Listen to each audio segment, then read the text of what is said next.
আজকে আমি ভিডিওতে টেস্ট ক্রিকেটের র্যাঙ্কিং নিয়ে কথা বলবো। তো 1 থেকে 10 পর্যন্ত কোন কোন টিম রয়েছে এবং ওই টিমগুলি কতগুলো ম্যাচ খেলেছে এবং তাদের রেটিং কত, পয়েন্টস কত, সমস্ত বিষয় নিয়ে এই ভিডিওতে কথা বলবো। তো 1 নম্বরে যে টিম রয়েছে সেটা হচ্ছে অস্ট্রেলিয়া। অস্ট্রেলিয়া হচ্ছে কতগুলি ম্যাচ খেলেছে সেটা হচ্ছে 30টা ম্যাচ খেলেছে এবং 30টা ম্যাচ খেলে তার পয়েন্ট হচ্ছে 3732 এবং রেটিং হচ্ছে 124। 2 নম্বর পজিশনে যে টিম রয়েছে সেটা হচ্ছে সাউথ আফ্রিকা।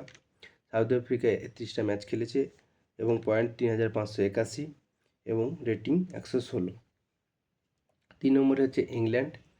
ইংল্যান্ড হচ্ছে 40টা ম্যাচ খেলেছে, পয়েন্ট হচ্ছে 4469 এবং রেটিং 112। এবং 4 নম্বর পজিশনে আছে হচ্ছে আমাদের ভারত, অর্থাৎ ইন্ডিয়া। ইন্ডিয়া হচ্ছে 39টা ম্যাচ খেলেছে, ম্যাচ খেলে পয়েন্ট হচ্ছে 4064 এবং রেটিং 104।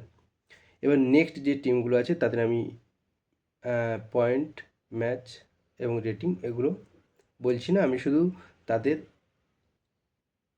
র্যাঙ্কিংগুলো বলে দিচ্ছি। তো 5 নম্বরে আছে নিউজিল্যান্ড, 6 নম্বরে আছে শ্রীলঙ্কা, 7 নম্বরে আছে পাকিস্তান, 8 নম্বরে আছে ওয়েস্ট ইন্ডিজ, 9 নম্বরে বাংলাদেশ এবং 10 নম্বরে আয়ারল্যান্ড।